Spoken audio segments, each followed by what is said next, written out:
वैसे बोला जाए कि भैया साइकिल चला लो, साइकिल चलाएंगे, साइकिल चलाएंगे, कोई क्या कहेगा साइकिल चला रहे हो, 4-4 कारें खड़ी हैं। लेकिन मार्केट से जाके वो साइकिल लेके आ जाते हो जो कोने में खड़ी और उस पर बैठ के रोजाना आधा घंटा पैडल चलाते हो, वो मंजूर है, वो मंजूर है। सारी चीजें हमारे डिजाइन। आप देखिए, आपको एक बात और मालूम कीजिएगा, लोगों की हाइट कम हो रही है। एवरेज में देखा जाए तो लोगों की हाइट कम होने लगी है। पता है क्यों? क्योंकि जो काम पहले उचक्कर हो जाते थे अब उसके लिए स्टूल अवेलेबल है।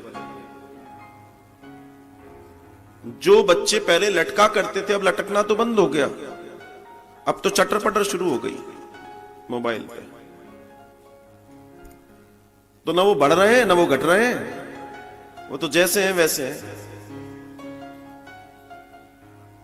पहले क्या होता था, ताड़ पे कोई ऊपर कोई सामान रखना है तो ऐसे उचक के रख दिया। अब तो आपके पास सीढ़ी है, स्टूल है, बहुत सारी चीज है, तो स्ट्रेच, बॉडी स्ट्रेच नहीं कर रही, खिंचाव नहीं है बॉडी। तो अब लोगों का हाइट कम होना शुरू हो गया है। भाई जिस चीज का उपयोग खत्म हो जाएगा वैसा हो जाएगा। अब आप ये बस इतना सोच लीजिए तो झाड़ू भी कमाल करेगी और आनंद भी हो जाएगा। बाकी तो फिर आनंद है ही। आप लगे हो अपनी तिजोरी को सही करने में, अब तिजोरी को बैलेंस तो करो, ऊर्जा तो दो उसको। अब दोगे तो आपको फायदा 100% मिलेगा, दुनिया की कोई ताकत नहीं रोक लेगी। मनु और शत्रुपा से 3 बेटियां 2 पुत्र, आकुति, देवहूति, प्रसूति, उत्तानपाद। और उत्तानपाद जो थे वो ध्रुव के पिता थे और प्रियव्रत इनके छोटे भाई थे। ऐसे 5 बच्चे हुए। पहले मनुष्य के बच्चे 3 थे, देवहूति, आकुति, प्रसूति। तो आकुति का विवाह यज्ञ भगवान के साथ हुआ, देवहूति का कर्दम जी के साथ हुआ और प्रसूति का विवाह दक्ष प्रजापति के साथ हुआ। दक्ष प्रजापति की 16 बेटियां हुई, जिनमें से सबसे छोटी बेटी का नाम है सती। और जो सती हैं, इन्होंने मन ही मन भगवान भोलेनाथ को अपना मान लिया और अपने भोलेनाथ को मानकर उनके लिए तपस्या करने लगी और उनको पति रूप में चाहती थी कि हमारे को जीवन में पति रूप में ही मिल जाए। तो महाराज बड़ी तपस्या की, बाद में लोगों ने खूब समझाया, खूब मनाया, लेकिन अंतुगत्वा बात नहीं मानी। दक्ष ने ब्रह्मा जी के कहने पर भगवान शिव से सती का विवाह कर दिया। दक्ष ब्रह्मा जी के भी पुत्र हैं। अब घटना ये घटती है कि विवाह तो हो गया, अब चूंकि बड़ों ने कहा तो करवा दिया, लेकिन दक्ष को ये अच्छा नहीं लगता था। भाई मैं इतना बड़ा और कहां ये बिल्कुल दिगंबर, ना कुछ पहनना ना करना, और बस। तो एक बार की बात, एक बड़ा से यज्ञ था, दक्ष उसमें पधारे, सभी देवता सभी लोग बैठे हुए हैं। ब्रह्मा जी ने दक्ष को त्रिलोकी का कार्यभार सौंप रखा था कि आपको देखना है। स्थिति यह हुई कि दक्ष जब प्रवेश कर रहे हैं तो सभी लोग उनके सम्मान में खड़े हुए, 2 लोग खड़े नहीं हुए, एक ब्रह्मा जी और एक शिव जी। अब ब्रह्मा जी और शिव जी खड़े नहीं हुए, बस यही दक्ष ने देखा, बाकी जो खड़े हुए उनकी तरफ नहीं देखा। दक्ष हमारे एक्सपर्ट को भी बोलते हैं, और दुनिया में जो एक्सपर्ट होता है वो अहंकार से बच जाए तो समझ लो वही एक्सपर्ट है। एक्सपर्ट होने से अहंकार आता है, लेकिन जिसके संस्कार उन्नत हैं बस वही बच सकता है, बाकी कोई नहीं बचेगा। जीवन का बड़ा बड़ा गहरा सिद्धांत है साहब, बड़ा गहरा सिद्धांत। तो दक्ष प्रजापति ने देखा कि अब पिताजी को तो कुछ बोल नहीं सकता, तो अपने जामाता, अपने जवाई को खूब खरी खोटी सुनाई, बहुत बहुत उल्टा सीधा बोला और सभा से निष्कासित कर दिया, भगा दिया। आप निकलो यहां से, आप जाओ यहां से। शिव बेचारे चुपचाप उठे और आ गए। अब शिवजी चुपचाप घर आकर अपनी समाधि में लग गए, अपने कैलाश आए और समाधि में लग गए। ये इसलिए मैं आपसे कह रहा हूं कि ये शिव थे जो समाधि में लग गए। कोई और होता तो समाधियां तोड़ देता। देख तेरे पिताजी ने मेरे साथ क्या किया, अब तू देख मैं क्या करता हूं।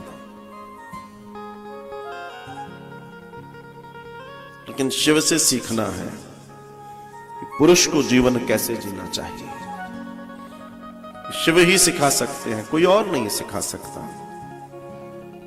तो महाराज शिव जी आए, समाधि में बैठ गए, अनंत काल तक बैठे रहे। एक समय ऐसा आया कि दक्ष प्रजापति ने एक बृहस्पति स्व नाम का एक बड़ा यज्ञ किया और इस यज्ञ में सभी को आमंत्रित किया, लेकिन शिव और सती को आमंत्रित नहीं किया। शिव और सती को नहीं किया, भगवान को तो कोई नहीं, वो तो त्रिकालदर्शी सब देख और समझ रहे थे। लेकिन सती को देवताओं ने बताया भाई हमारा इनविटेशन तो है, तुम्हारा नहीं है। अर्थात हम ज्यादा वीआईपी हैं। होता है ना कई बार कॉलोनी में, मोहल्ले में, सोसाइटी में किसी के यहां बर्थडे एनिवर्सरी है और आपको मालूम है कि कोई ऐसा व्यक्ति भी है जिसके यहां आप जा रहे हो उसकी बनती नहीं है, आप उसके घर के सामने जरूर रुकोगे। और जी आप नहीं चल रहे हो जी, आपको नहीं बुलाया, आपको सब मालूम है, मगर हरकत से बात नहीं आएंगे। आप ये बताने की कोशिश कर रहे हो हमने तो बुलाया है, हम तो भैया खास हैं। अभी तो ये कोरोना ने तो बड़ी लड़ाई करवाई है। अब आदमी के पास थे 150 लोग अपने, अब उसमें से 50 चुनना है। सोचो कितनी भली बुराई हुई है। जिसका नंबर 50 में नहीं आया वो रो रहा है, क्या मैं सगा नहीं था? उससे पूछो उसने उन 150 में से 50 कैसे छांटे। क्या मैं सगा नहीं था?